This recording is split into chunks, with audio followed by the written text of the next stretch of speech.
আজকেও মাছ মরেছে, এই যে এতগুলো মাছ সব পুকুরতে তুলে ফেলে দিলাম। কেমন লাগছে?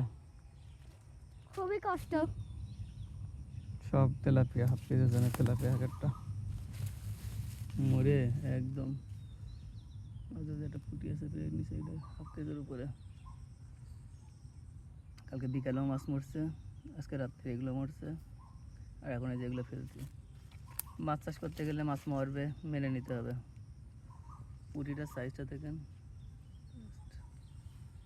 অনেক বড়। হ্যাঁ, সবই মেনে নিতে হবে, কিছু করার নেই।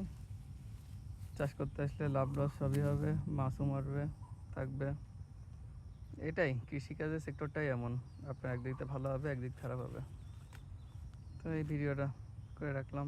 বিকালের মাছগুলো মানুষ নিতে পারছিল, কিন্তু এগুলো রাত্রি মারার কারণে এগুলো পচে গেছে, এগুলো কেউ নিতে পারিনি। দেখেন এগুলো আমাদেরই তুলে ফেলে লাগলো। ভালো থাকবেন সবাই, আসসালামু আলাইকুম।